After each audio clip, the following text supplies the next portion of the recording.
আজকে আমরা নবম শ্রেণীর শেষ অধ্যায় শব্দ শুরু করছি। এর মাধ্যমে আমাদের নবম শ্রেণীর ভৌতবিজ্ঞান শেষ হবে। ভিডিও আধ ঘন্টা করে হবে, শুনবে, পাশে খাতা রাখবে। শোনার সময় তোমার মনে কোনো প্রশ্ন তৈরি হলে বলবে, সেটা লিখে রাখবে প্রশ্নটা, যত সময় বলবে। বলছে শব্দ কিভাবে উৎপত্তি লাভ করে, শব্দ কি করে অগ্রগতি পায়, অগ্রগতি হয়, কোন মাধ্যমের মধ্যে দিয়ে যায়। শব্দ এক ধরনের তরঙ্গ, সেই তরঙ্গ বিষয়ে আলোচনা। অর্থাৎ শব্দ বিষয়ে যা কিছু আছে বিজ্ঞান, তাকে এক কথায় কি বলে, অ্যাকাস্টিক বা শব্দ বিজ্ঞান বলে। আমরা ক্লাস 9-এ যারা একেবারে প্রাথমিক বা ভিত্তির দিকে নজর দেবো, ক্লাস 11-এ যখন পদার্থবিদ্যা পড়বো তখন এই নিয়ে আমরা ডিটেলসে শুরু করব। তো আমরা এখান থেকে তাহলে কি করছি, একেবারে সেই প্রাইমারি বা বেসিক বিষয়গুলো থেকে শুরু করব শব্দ সম্পর্কে। শুরু করা যাক। শব্দ বিজ্ঞান। শব্দবিজ্ঞানের শুরুতেই আমরা জেনে নেব, শব্দ হচ্ছে, তোমরা জানো, 8টা প্রচলিত শক্তির মধ্যে একটা, ঠিক তাপশক্তির মতো শব্দও যে একটা শক্তি, এটা আমরা একটু দেখে নেব। দেখা যাক, শক্তি সংরক্ষণ নীতি অনুযায়ী একমাত্র কোনো শক্তি অন্য কোনো শক্তিতে রূপান্তরিত হতে পারে। তো আমরা যদি এরকম উদাহরণ দিয়ে দেখাতে পারি যে শব্দ থেকে অন্য কোনো শক্তি পাওয়া যাচ্ছে বা অন্য কোনো শক্তির বিনিময়ে শব্দ পাওয়া যাচ্ছে, তাহলেই আমরা যুক্তি দিয়ে বলতে পারি যে শব্দ এক প্রকার শক্তি, যা আমাদের কানের মধ্য দিয়ে মস্তিষ্কে শ্রবণ অনুভূতি তৈরি করে। বলছে কি দেখো, যখন আমরা কলিং বেলে সুইচ অন করি, অর্থাৎ বিদ্যুৎ শক্তি চালনা করা হয়, তখন একটা শব্দ উৎপন্ন হয়। তার মানে কি দেখলাম, এখানে কার বিনিময়ে কি পেয়েছি, বিদ্যুৎ শক্তি দিয়ে শব্দ পেয়েছি। শব্দর গায়ে কিন্তু শক্তিটা লিখিনি, কারণ আমি এখনো কনফার্ম নই শব্দ শক্তি কিনা। আবার বলছে অ্যাসিটিলিন পূর্ণ গ্যাসের পাশে যদি যদি যদি তুমি জোরে হাততালি দাও বা শব্দ করো, তাহলে সেই অ্যাসিটিলিন গ্যাসটা কার্বন এবং হাইড্রোজেনে ভেঙে যায়, অর্থাৎ রাসায়নিক বিক্রিয়া হয়। তার মানে হাততালির শব্দটা ট্রান্সফার্ড হয়ে গেল রাসায়নিক শক্তিতে। তাহলে আমি বলতেই পারি, শব্দ যদি শক্তি না হতো, তাহলে শব্দ থেকেও যেমন শক্তি পেতাম না অন্য কোনো শক্তি, ঠিক তেমনই অন্য কোনো শক্তির বিনিময়ে শব্দও পাওয়া যেত না। এই দুটো যুক্তির ভিত্তিতে আমরা বলতে পারি শব্দ এক প্রকার শক্তি, যেমনটা ঠিক এই নিচে আমরা এখানে দেখিয়েছি। চলো আসা যাক, এবার আমরা খোঁজ করব শব্দের উৎস কি। বিভিন্ন আমাদের চারপাশে সারা 24 ঘন্টায় বিভিন্ন বিষয় বস্তু কণা থেকে বিভিন্ন রকম শব্দ উৎপন্ন হয়ে চলেছে। একবার নোট করতে পারো, সকালবেলা তুমি ঘুম থেকে ওঠার পর থেকে শুরু করে রাত্রে শুতে যাওয়ার আগে পর্যন্ত কি কি শব্দ তুমি অন্তত শুনতে পেলে, সেগুলো যদি আইডেন্টিফাই করো। চলো তো এবার ভেবে দেখি এই শব্দের উৎস কি। বিজ্ঞান বলছে শব্দ হতে গেলে কি দরকার, একটা ভাইব্রেটিং এলিমেন্ট বা কম্পনশীল বস্তু দরকার। এই ভাইব্রেটিং এলিমেন্ট বা কম্পনশীল বস্তুকে কি বলে, বাংলায় বলে সনক বলে। সনকই হলো শব্দের উৎস। তার মানে শব্দের বস্তু, ওই শব্দের উৎস হিসেবে এখানে কাকে তুলে ধরা হলো, এমন কিছু যা কম্পনশীল, এরকম কোনো বস্তুই হচ্ছে শব্দের উৎস। তার মানে আরও মৌলিকভাবে যদি খুঁজতে চাই, বস্তুটা নয় কিন্তু, তাহলে শব্দের উৎস হচ্ছে বস্তুর ওই গতিটা। একটা একটা স্টিলের বাটি আছে, সেটা শব্দ করে না। যখন ওই স্টিলের বাটির পাশে গায়েতে আমি কড়াতের ব্লেড দিয়ে ঘষি, তখন ঝনঝন ঝনঝন করে শব্দ হয়। বা ওই বাটিটা যখন হাত থেকে মেঝেতে পড়ে যায়, তখন তা থেকে শব্দ উৎপন্ন হয়। তার মানে কি দেখতে পেলাম, দেখা যাচ্ছে যে শব্দ কম্পনশীল বস্তু থেকে তৈরি হয়, তাকে সনক বলে। কিন্তু সবসময় বস্তু কম্পনশীল হয় না। তার মানে বুঝতে পারছি যে কম্পন গতির কারণে, কম্পন একটা গতির নাম, ভাইব্রেশন, এই গতির কারণে আসলে শব্দ উৎপন্ন হয়। তো দেখা যাক, আমরা গোড়ার দিকে এগোই, ধরার চেষ্টা করি এই কম্পন গতিটা কি। আমরা এখন জানবো কি কম্পন কি। একটা গতি তো বুঝলাম, এটা জানার জন্য আমাকে আগে আরও কয়েকটা বিষয় জেনে নিতে হবে। দেখা যাক, বলছে পিরিয়ডিক মোশন কাকে বলে। যদি নামটা আমরা শুনে থাকি ভালো, নাহলে দেখো, পিরিয়ডিক মোশন মানে হচ্ছে যে ক্ষেত্রে কোনো বস্তুকণা সরল বা বক্রপথে গতিশীল। যেমন এখানে 1 নাম্বার ছবিতে একটা বৃত্তাকার পথে বস্তুকণা গতিশীল, আবার এখানে পাশে সরলরৈখিক পথে একটা বস্তুকণা গতিশীল।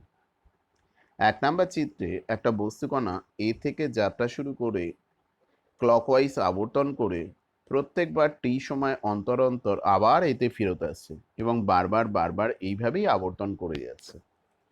অন্যদিকে আর একটা বস্তুকণা এ থেকে যাত্রা শুরু করে 2 নাম্বার চিত্রে বিতে যাচ্ছে এবং পুনরায় এ থেকে বিতে যাচ্ছে, গিয়ে আবার পুনরায় কোথায় ফেরত আসছে, বি থেকে এতে ফেরত আসছে। তাহলে এ থেকে বি এর দিকে যাওয়া, এটা গতির অর্ধেকটা, বি থেকে এতে ফেরত আসা, বাকি অর্ধেকটা মিলিয়ে একটা পূর্ণ গতি কমপ্লিট হলো। এইভাবে বারে বারে কি করছে, এ থেকে বিতে গিয়ে আবার এতে ফেরত আসছে, এই পথটা বারবার পরিভ্রমণ করছে। মনে রেখো, এতে গিয়ে এতে ফেরত আসাটা একটা কমপ্লিট গতি হচ্ছে, সম্পূর্ণ গতি হচ্ছে। এটাকেও বলে পর্যায়বৃত্ত গতি, যদি প্রত্যেকবার একই টাইম টি লাগে। এই দুজনের টি এক হতে হবে এমন কোনো ব্যাপার নেই, কিন্তু দুটো ক্ষেত্রে টিটা এক হতে হবে। অর্থাৎ বৃত্তাকার পথে প্রত্যেকবার একই সময় অন্তর অন্তর একই পথ পরিভ্রমণ করে আসছে। একই পথ মানে এটা নয় যে একই মানের রাস্তা, 1 কিলোমিটার রাস্তা নয়, বলছে ওই 1 কিলোমিটার রাস্তা। যেমন তোমার বাড়ি থেকে তুমি তোমার বন্ধুর বাড়ির দূরত্ব মেপে দেখলে 500 মিটার, দেখা গেল তুমি হেঁটে সমান মানের বেগে প্রত্যেক 10 মিনিটে তোমার বাড়ি থেকে তোমার বন্ধুর বাড়ি হয়ে আবার তোমার বাড়িতে চলে আসছো, তাহলে তুমি এই 10 মিনিটে 1 কিলোমিটার পথ যাচ্ছ। এই গতিটা পর্যায়বৃত্ত গতি। তা না করে তুমি দেখা গেল এক একটা 10 মিনিটে নতুন নতুন 1 কিলোমিটার যাচ্ছ, সেটা কিন্তু পর্যায়বৃত্ত গতি নয়। তাহলে পর্যায়বৃত্ত গতি কাকে বলে? পর্যায়বৃত্ত গতির মূল কথা হলো, যদি কোনো বস্তুকণা সরল বা বক্র পথে একই সময় বারে বারে একই পথ অতিক্রম করে, একই পথ মানে এবং ঠিক একই পথ একই রাস্তার উপর দিয়ে, মানও এক হবে এবং রাস্তাটাও একই হবে, অতিক্রম করে, তখন ওই বস্তুর গতিটাকে আমরা কি বলবো? পর্যাবৃত্ত গতি। একটা খুঁটির চারদিকে গরু ঘুরে যাচ্ছে সমবেগে, মাথার ওপর ফ্যানটা ঘুরে যাচ্ছে, এগুলো সবই হলো পিরিয়ডিক মোশন। দেখো এখানে সংজ্ঞায় আমি বলেছি পর্যাবৃত্ত গতি কাকে বলে। ভেবে দেখার চেষ্টা করো তো, তোমার আমার চারপাশে এরম কি কি পর্যাবৃত্ত গতি আমরা দেখি। বলছে ঘড়ির পেন্ডুলামের গতি, এটা কি পর্যাবৃত্ত গতি? ভেবে দেখো প্রত্যেকে, অনেকের বাড়িতেই পেন্ডুলাম দেয়া ঘড়ি ছিল বা আছে। সেই পেন্ডুলাম দেয়া ঘড়ি মোটামুটি সরল রেখায় তার গতিপথটা সম্পূর্ণ করে, পেন্ডুলামের চাকতিটা নিচের অংশটা। ধরো এই প্রান্তটাকে আমি এ বলছি, এই প্রান্তটাকে বি বলছি, এটা হচ্ছে গতিপথের মধ্যবিন্দু বলে। তাহলে পেন্ডুলাম দেওয়ার ঘড়ির ভেবে দেখো তো একবার, একটা হাতে স্টপওয়াচ নিয়ে বা অন্য ঘড়ি নিয়ে ওই পেন্ডুলাম দেওয়া ঘড়ির সামনে গিয়ে দাঁড়িয়ে দেখো তো, দেখবে চাকতিটা এ প্রান্ত থেকে বিতে গিয়ে আবার এতে ফেরত আসছে ঠিক কত সময় নিল? দেখতে পাবে 2 সেকেন্ড। তার মানে শুধু এ থেকে বিতে যেতে ওর কত সময় যাচ্ছে? শুধু এ থেকে বিতে যেতে সময় লাগছে কত? 1 সেকেন্ড। এটা মানে অর্ধেক গতি। এটা এক কথায় বলে দোলন। আর এই এ থেকে বিতে যাওয়াটাকে বলে অর্ধ দোলন। এ থেকে বিতে গিয়ে আবার এতে ফেরত আসাটাকে বলে পূর্ণ দোলন। তার মানে দেখতে পেলাম এখানে এর অর্ধ দোলন কাল হচ্ছে 1 সেকেন্ড। এই কারণে ওই পেন্ডুলাম দেওয়া ঘড়ির পেন্ডুলামের গতি, পেন্ডুলামগুলোকে কি বলে জানো? সেকেন্ড দোলক বলে। কি নাম? অর্ধ দোলক নয়, সেকেন্ড দোলক বলে। সেকেন্ড দোলক কেন? এদের অর্ধ দোলনকাল 1 সেকেন্ড। তার মানে আমি একটা হাতে ঢিল সুতোয় বেঁধে একটা ঢিলকে ঝুলিয়ে দিলে, তাকেও একইভাবে দোলালে, সেটা কিন্তু সেকেন্ড দোলক হবে না, পর্যাবৃত্ত গতি হতে পারে। সেকেন্ড দোলক তখনই বলবো যখন এক প্রান্ত থেকে অন্য প্রান্তে ঠিক 1 সেকেন্ডে গেল বা এলো, দুটো যে কোনো একটা হলেই সেটাকে আমি সেকেন্ড দোলক বলবো। তার মানে পেন্ডুলাম দেওয়ার ঘড়ি একটা পূর্ণ গতি সম্পূর্ণ করতে, মানে এ থেকে শুরু করে বাম প্রান্ত থেকে শুরু করে ডান প্রান্তে গিয়ে আবার বাম প্রান্তে ফিরে আসতে মোট সময় লাগে 2 সেকেন্ড। এটাকে পূর্ণ দোলনকাল বলে। আবার দেখো মাথার ওপর যে পাখাটা ঘুরে চলেছে একই স্পিডে, সেও কিন্তু একটা পাক সম্পূর্ণ করছে একটা নির্দিষ্ট সময়, প্রত্যেকবার একইভাবে। তাহলে পেন্ডুলাম দেয়া ঘড়ি করছে সরল রেখাতে, প্রায় সরল রেখাতে, পাখা করছে বৃত্তীয় পথে। দুটোই কিন্তু পর্যাবৃত্ত গতি, দুটোর ক্ষেত্রে বারে বারে একই পথ পরিভ্রমণ করছে একই সময়। আশা করি বোঝা গেছে কাকে বলে পিরিয়ডিক মোশন। যেমন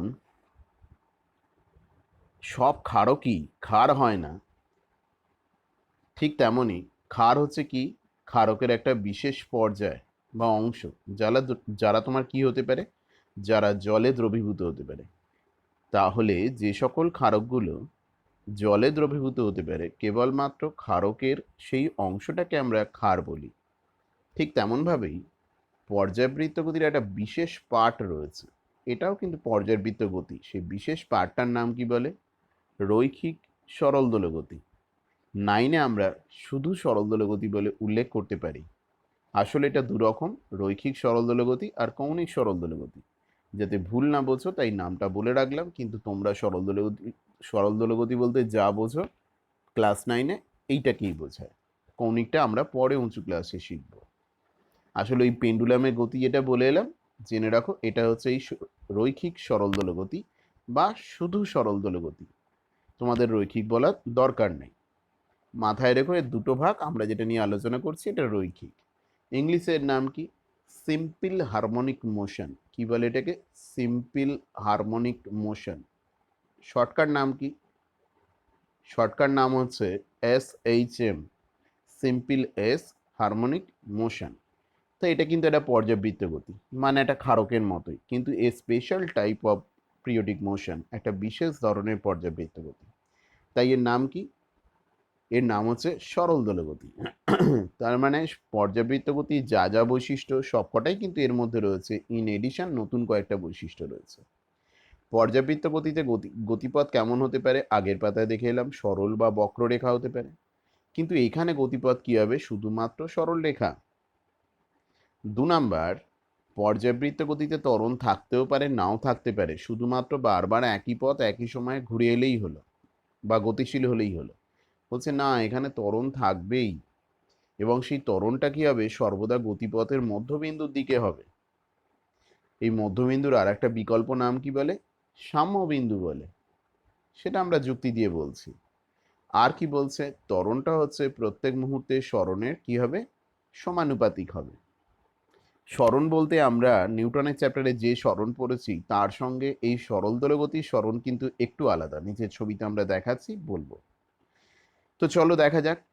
যে ঘড়ির পেন্ডুলামের কথা বললাম সেটা কিন্তু special type of periodic motion, so called SHM। তাহলে SHMটাকে তুমি ভাবতে পারো কি? আমরা ভাবতে পারি ক্ষার হিসেবে। ক্ষারক হচ্ছে পর্যাবৃত্ত গতি। তাহলে মাথায় রেখো, সব পর্যাবৃত্ত গতির এই সরল দোলগতির বৈশিষ্ট্যগুলো থাকে না। তাই সব পর্যাবৃত্ত গতি সরল দোলগতি হয় না, কিন্তু সব সরল দোলগতির মধ্যেই পর্যাবৃত্ত গতির যে মিনিমাম ক্রাইটেরিয়া সেগুলো রয়েছে। তার মানে সকল সরল দোলগতি পর্যাবৃত্ত গতি। আমাদের আলোচনার শেষে এই সিদ্ধান্ত নেব। তার আগে এই নিচের ছবিটার দিকে খুব ভালো করে খেয়াল করো। অত্যন্ত বাস্তব উদাহরণের মাধ্যমে আমরা বলবো, খুব একটা ফিজিক্স দিয়ে কিছু না, বাস্তব উদাহরণের মাধ্যমে আমরা বলার চেষ্টা করব। দেখো বলছে কি, দেখো এটা একটা ঘড়ির পেন্ডুলাম মনে করো, যে কার কার মধ্যে আন্দোলিত হচ্ছে? A আর B এর মধ্যে আন্দোলিত হচ্ছে। ভালো করে বোঝো। তার মানে ভাবো তো, তুমি যুক্তি দিয়ে যেটুকু বিজ্ঞান পড়েছো তার ভিত্তিতে বলো। আমি একা করে বলছি। দেখো, মনে করো পেন্ডুলামটা দুলতে দুলতে এ বিন্দুতে এলো, উল্টো দিক থেকে এ বিন্দুতে এলো। এসে কি হয়? ও কি আরো ডান দিকে আসে? এদিকে আসে কি আর? না।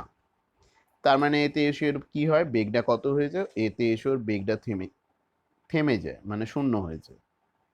তার মানে কি হওয়া উচিত? ওটা ওই এ বিন্দুতে থেমে থাকা উচিত। কিন্তু তাই কি হয়? পেন্ডুলামের চাকতিটা কি একটার প্রান্তে এসে থেমে যায়? সে তো আবার উল্টো দিকে যেতে শুরু করে। থেমে থাকা বস্তু উল্টো দিকে যাবে তখন, মানে নতুন করে গতিশীল হবে তখন, যদি ওই দিকে ওর কি থাকে? ত্বরণ থাকে। মানে ওই দিকে ওর উপর যদি বল ক্রিয়া করে। তার মানে এখানে দেখতে পাচ্ছি, যখন ও এতে এসে থেমে গেল তখন একটা বলের প্রভাবে ও আবার বাঁ দিকে যেতে শুরু করে। একই ঘটনা চলে এসো বি পয়েন্টে, যখন ওটা বিতে চলে এলো। যুক্তি দিয়ে ভাববে কথাগুলো।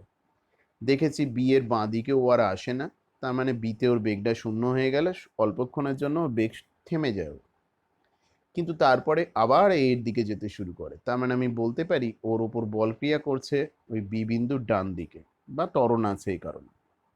তাহলে ব্যাপারটা কি হলো, যখন এতে আছে তখন ওর ওপর বল ক্রিয়া করছে বাঁ দিকে, যখন বিতে আছে তখন ওর ওপর বল ক্রিয়া করছে ডান দিকে। তাহলে বলের প্রকৃত দিকটা কোন দিকে বলবো, এর দিকে না বি এর দিকে? বলছে না, এর দিকেও নয় বি এর দিকেও নয়। যুক্তিটা ভেবে দেখো, ওর গতিপথের মধ্যবিন্দু হচ্ছে ও, এটাকে সাম্যবিন্দু বলে। খেয়াল করে দেখো দুটো ক্ষেত্রেই কিন্তু বলের দিক হচ্ছে ওই ও বিন্দুর দিকে। মিলল এবার? তার মানে ওই চাকতির ওপর একটা অদৃশ্য বল ক্রিয়া করে, যে বলটার এক এবং একমাত্র উদ্দেশ্য চাকতিকে কোথায় ফিরিয়ে আনা, এই ও বিন্দুতে ফিরিয়ে আনা। এই বলটার নাম কি বলে? এই বলটাকে বলে রিস্টোরিং ফোর্স, বাংলায় বলে প্রত্যানয়ক বল। এই বলের প্রভাবেই সব সময় চাকতিটার মধ্যে একটা ইচ্ছে রয়েছে, কখন আমি ও বিন্দুর দিকে যাব। যখন ও বিন্দুতে চলে আসে তখন কিন্তু ওই বলটার মান শূন্য হয়ে যায়। এ কারণে থেমে থাকা অবস্থায় ত্রুটিহীন যে কোনো পেন্ডুলাম দেয়া ঘড়ি এই মধ্যবিন্দুতে অবস্থান করবে। তার মানে যদি ও বিন্দুতে থাকে তখন ওর উপর কোনো বল ক্রিয়া করে না। কিন্তু ভেবে দেখো তাহলে, আমি পুরোটা মুছলাম, যুক্তি দিয়ে বোঝাবার চেষ্টা করলাম যে ও চাকতির উপর সর্বদা একটা বল ক্রিয়া করে, যেটা দিক হচ্ছে কোন দিকে, ও বিন্দু বা সাম্য বিন্দু বা গতিপথের মধ্যবিন্দুর দিকে। তার মানে যখন ও বি থেকে যাচ্ছে, বি থেকে যখন যেতে শুরু করলো ও বিন্দুর দিকে, ও ত্বরণ নিয়ে আসছে। কতক্ষণ পর্যন্ত ত্বরণটা থাকবে? ও বিন্দুতে ঢোকার আগে পর্যন্ত। ও বিন্দুতে ওর ত্বরণের মান বা ক্রিয়াশীল বলের মান কত হয়ে যাবে? শূন্য। কারণ আমরা যুক্তি দিয়ে খোঁজার চেষ্টা করেছি ও বলটার উদ্দেশ্য ওকে ওতে আনা, তাই ওর নাম রিস্টোরিং বা প্রত্যানয়ক বল বা ফিরিয়ে আনার বল। তাহলে যখন কণাটা ওতে চলে এসছে ত্বরণ শূন্য হয়ে গেছে, মানে বেগ আর বাড়বে না। তাহলে এই বি থেকে ওতে ঢোকার আগে পর্যন্ত ওর কন্টিনিউ বেগ বেড়ে গেছে। তার মানে এতক্ষণ ওর বেগটা কি হয়েছে? সর্বোচ্চ। এরপরে আর বেগ বাড়বে না। তো গতিজাড্যের জন্য বলটা চাইছে ওকে ও বিন্দুতে থামিয়ে রাখতে, কিন্তু গতিজাড্যের জন্য ও কিন্তু ওতে থামলো না। ও তখন এ এর দিকে যেতে শুরু করলো। যেই এ এর দিকে যেতে শুরু করলো, ওই বলটা তখন ওকে আবার ও বিন্দুতে ফিরিয়ে আনতে চাইছে, তাই ওর বেগ আস্তে আস্তে কমছে, এতে গিয়ে বেগ শূন্য হয়ে গেল এবং আবার ও এর দিকে ফিরতে শুরু করলো। আশা করি যুক্তিগুলো বুঝতে পেরেছো। তার মানে দুটো প্রান্তে বেগ শূন্য, মাঝে বেগ সর্বোচ্চ, দুটো প্রান্তে বলের মান সর্বোচ্চ, মাঝে বলের মান হচ্ছে শূন্য। এবার বলছে গতিপথের যে কোনো একটা বিন্দু পি, এগুলো ভালো করে খেয়াল করো। গতিপথের যে কোনো একটা বিন্দু পি, বাকিগুলো আমার লাগছে না, বাকিগুলো মুছে দিলাম, শুধু আমি গতিপথটা তুলে ধরছি দেখো। তাহলে গতিপথের মধ্যবিন্দু কোনটা হচ্ছে, বা সাম্য বিন্দু হচ্ছে ও, এটাকে সাম্য বিন্দু বলে। বলছে গতিপথের অন্য যে কোনো একটা বিন্দু হচ্ছে এ, পি বিন্দু। বলছে একটা পূর্ণ গতিতে, পর্যাবৃত্ত গতিতে, মানে এ থেকে বিতে এসে আবার বি থেকে এতে আসা, এটাকে একটা পূর্ণ পর্যাবৃত্ত গতি বলে। এতক্ষণে বারবার বলেছি, আশা করি শুনেছ। এই পূর্ণ পর্যাবৃত্ত গতিতে এই পি বিন্দুটাকে কণাটা কবার ক্রস করবে? কণাটা নয়, পেন্ডুলামের চাকতিটা কবার? দুবার। একবার ডান দিক থেকে বাঁ দিকে যাচ্ছে, আর একবার বাঁ দিক থেকে ডান দিকে যাচ্ছে।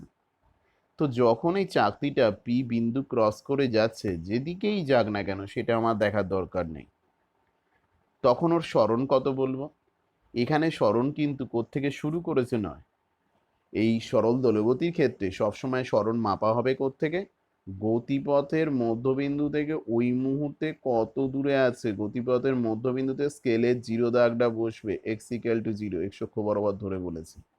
তাহলে ও যদি এখন পিতে থাকে, ওর সরণ কোনটা বলবো? ও পি, পিও নয়।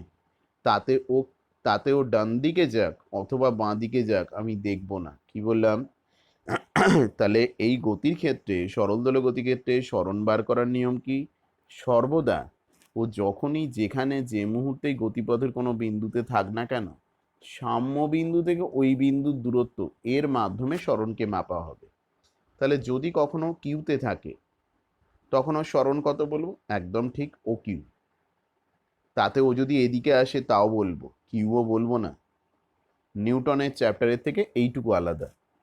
এখানে সবসময় স্মরণটা মাপা শুরু করা হবে কোত্থেকে? ও থেকে। আশা করি বোঝাতে পেরেছি। তার মানে দেখো, যখন কণাটা এতে আছে, সরি, এই স্মরণটাকে কি দিয়ে লেখে? এক্স দিয়ে লেখে। তাহলে ও থেকে সবচেয়ে বেশি দূরে কোথায় যেতে পারে? ও থেকে সবচেয়ে বেশি দূরে এতে যেতে পারে, বাঁ দিকে, সরি ডান দিকে।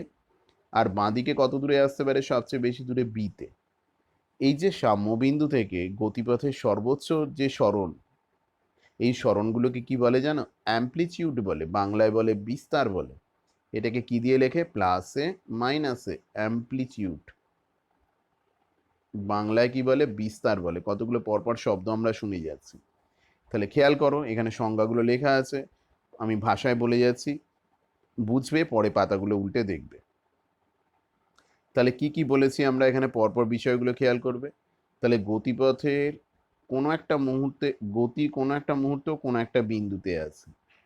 সাম্য বিন্দু থেকে ওই বিন্দুর যে দূরত্ব, সেটাই হলো ওর ওই মুহূর্তের সরণ, যেটাকে আমরা সাধারণত এক্স দিয়ে লিখি, বা ওয়াই দিয়ে, বা যে কোনো অ্যালফাবেট দিয়ে লিখতে পারো। এক্স অক্ষ, ওয়াই অক্ষ এরকম ধরেই বলছি। তার মানে ওর এই ও বিন্দু রেসপেক্টে সর্বাধিক সরণের মান কত? প্লাস মাইনাস এ। এ কেন? এটা অন্য কোনো কিছু দিয়ে লেখা যেতে পারে? হ্যাঁ, বড় হাতের এ লিখতে পারো, plus minus A. A for amplitude, এই আদি অক্ষর ধরে বলা হয়েছে। ঠিক আছে, সর্বাধিক সরণকে বিস্তার বলে। আরও দু একটা কথা বলে নিই, যা পরের পাতায় আমরা সংজ্ঞা আকারে দেখতে পাবো। ভাবো তো, এখানে একখানা পূর্ণ গতি সম্পূর্ণ হওয়া মানে কি? মানে হচ্ছে ও ও থেকে এতে গেল কণাটা বা চাকতিটা, যে কেউ যে সরল দোলক গতিতে আছে, সেখান থেকে বিতে গেল এবং বি থেকে ওতে এলো, এটা হলো একটা পূর্ণ গতি। বা এরকমও হতে পারে, ও এ থেকে বিতে এলো এবং বি থেকে এতে গেল, এটা একটা পূর্ণ গতি। এই প্রত্যেকটার জন্য আবার এইভাবেও বলতে পারো, ও থেকে বিতে গেল, তারপরে বি থেকে এতে এলো এবং এ থেকে ওতে ফেরত এলো, এটাও একটা পূর্ণ গতি বা পূর্ণ সরল দোলগতি। এর জন্য যে সময়টা লাগে তাকে কি বলে? পর্যায়কাল বলে। সেকেন্ড এককে বলে সাধারণত। আর 1 সেকেন্ডে এরকম যতগুলো পূর্ণ পর্যায় সম্পূর্ণ হয় তাকে বলে ফ্রিকোয়েন্সি বলে। 1 সেকেন্ডে এরকম যতগুলো পূর্ণ পর্যায় সম্পূর্ণ হয় তাকে ফ্রিকোয়েন্সি বলে। ফ্রিকোয়েন্সি লেখা উচিত এফ দিয়ে, আমরা যেহেতু ত্বরণটা এফ দিয়ে ব্যবহার করেছি, তাই সাধারণত 9-10-এতে এন দিয়ে ব্যবহার করে ফ্রিকোয়েন্সি। ঠিক আছে, 98.3 মেগা হার্টজ একটা রেডিও স্টেশনের এটা হচ্ছে ফ্রিকোয়েন্সি। তো এই মেগা মানে আর কিছু নয়, এটা তোমরা প্রথম চ্যাপ্টারে পড়েছো, উপসর্গ 10⁶, হার্টসের 10⁶। তার মানে বুঝতেই পারছো, এই যে কম্পাঙ্ক, সেটা আমাদের বাস্তব জীবনে প্রতি মুহূর্তে আমরা প্রয়োগ করে চলেছি। তাহলে এখানে কি কি বিষয়গুলো জানলাম সেটা খেয়াল করবে এবং নোট ডাউন করবে। এই হলো আমাদের পেন্ডুলাম দেয়া ঘড়ি। খুব কম বাড়িতেই এখনো পর্যন্ত রয়েছে, যাদের রয়েছে তারা চেক বিষয়গুলো দেখবে, দম দেওয়ার জায়গা রয়েছে। তো এটা আন্দোলিত হচ্ছে, এ নিয়ে আর কিছু বলছি না। এর গতিটাকে আমরা মোটামুটি কি বলে চালাতে পারি? মোটামুটি সরলরেখা বলে চালাতে পারি। এর মধ্যে ভুল কিছু নেই, বলা যেতেই পারে। দেখো, এর আগের পাতায় যেগুলো আমরা বলে এসেছি সেগুলোকেই এখানে আরেকবার নয়, সেগুলোকে সংজ্ঞাগুলো লেখা আছে। বিস্তার কাকে বলে, পূর্ণ দোলন কাকে বলে, বা পূর্ণ পর্যায় কাকে বলে, দোলন কাল কাকে বলে। তাহলে আমি কি দেখতে পেলাম? যে একখানা পূর্ণ দোলন, কোনটাকে পূর্ণ দোলন বলে? এ থেকে বিতে গিয়ে তে আসাটাকে অনেকগুলো উদাহরণ দিয়ে দেখিয়েছি। যে কোনো একটাকেই বলতে পারো কি? যে কোনো একটাকে বলতে পারি কি পূর্ণ দোলন কাল, টাইম অফ অসিলেশন বা টাইম পিরিয়ড বলে। তার মানে দেখো, সাধারণ ঐকিক নিয়ম, টি সেকেন্ডে কটা দোলন সম্পূর্ণ করছে? একটা। তাহলে 1 সেকেন্ডে কটা দোলন সম্পূর্ণ করবে? 1/t-তে। তাহলে আমরা কি পেলাম? এই যে দোলন কালের সঙ্গে কম্পাঙ্কের সম্পর্ক কি? 1 সেকেন্ডে যতগুলো পূর্ণ কম্পন সম্পূর্ণ হয় সেটাকেই কম্পাঙ্ক বলে, n সমান 1/t। তাহলে কম্পাঙ্কের মাত্রা কি হবে? 1/t। টি মানে টাইম, টাইমের মাত্রা টি, তার মানে t⁻⁻1 হবে। আর একক কি বলবো? 1/t মানে হচ্ছে টি এর জায়গায় লিখছি সেকেন্ড, মানে 1/সেকেন্ড, অথবা সেকেন্ড⁻⁻1, অথবা সিপিএস, অথবা হার্টজ। সিপিএস কথাটা পুরো নাম হলো সাইকেলস পার সেকেন্ড। যেটা বলছিলাম এর বড় একক রয়েছে kilo hertz, mega hertz, giga hertz এরকম রয়েছে। মেগা মানে হচ্ছে 10⁶ হার্টস। আমরা ফেরত এলাম আগের পাতায় আর একবার। তাহলে দেখো তো একবার, কণাটা যখন পি বিন্দুতে আছে, যখন কণাটা পিতে আছে অর্থাৎ এই বিন্দুতে আছে, তখন কণাটার উপর বলটার উদ্দেশ্য কি? প্রত্যানায়ক বল কোন দিকে কাজ করছে, ওকে কোথায় ফিরিয়ে আনতে চাইছে? কণাটা পিতে আছে, কোন দিকে যাচ্ছে আমি বলিনি, যেদিকেই যাক না কেন ওর ওপর বল ক্রিয়া করছে কোন দিকে, ওকে ওতে ফেরত আনতে চাইছে, মানে এইভাবে কাজ করছে পি থেকে ও এর দিকে। তার মানে এটাই হলো বলের দিক, মানে এটাই ত্বরণের দিক এফ। ঠিক আছে, ত্বরণটাকে আমরা নিউটনের চ্যাপ্টারের মতো অ্যাক্সিলারেশন এ দিয়ে লিখতে পারিনি, কারণ এখানে বিস্তার দিয়ে অ্যামপ্লিচিউড বোঝানো আছে এ দিয়ে, সে কারণে আমি এফ দিয়ে লিখতে বাধ্য হয়েছি। আবার সেই কারণে ফ্রিকোয়েন্সিটাকে এফ দিয়ে লিখতে পারিনি, এন দিয়ে লেখে, বইতেও এরকমই ব্যবহার করে। তাহলে এর বলের দিক যখন পিতে আছে, যেদিকেই যাক না কেন, তখন হচ্ছে বলের দিক কোন দিকে? ও বিন্দুর দিকে বা ত্বরণের দিক। যখন পিতে আছে, যেদিকেই যাক না কেন, সরণের দিক কোন দিকে? ও, দেখতে পেলে, ত্বরণ আর সরণ কিন্তু বিপরীত দিকে। এমন একটা বিন্দু খুঁজে বার করো যেখানে ওর সরণ বা ত্বরণ হচ্ছে সমমুখী। ধরো বি বিন্দুতে বলছি, যে কোনো বিন্দু তুমিও খুঁজে বার করতে পারো। যখন বিতে আছে, সরণের দিক কোন দিকে? সবসময় সরণটা মাপা শুরু করে ও থেকে, তার মানে এটা সরণের দিক এক্স এর। আর ওর উপর বল ক্রিয়া করে ওকে ফেরত আনতে চাইছে কোন দিকে, বা ত্বরণ ক্রিয়া করছে কোন দিকে? ও বিন্দুর দিকে। তার মানে ত্বরণ আর সরণ হচ্ছে বিপরীতমুখী। জেনে রেখো, এটা আমরা তো অঙ্কের মাধ্যমে এখন প্রমাণ করতে পারবো না, এটা ক্লাস 11-এ পারবো। সবসময় এর ত্বরণটা কি হয়? সরণের সমানুপাতিক হয়। আর কি দেখতে পেলাম? ত্বরণটা হচ্ছে সরণের বিপরীত অভিমুখী।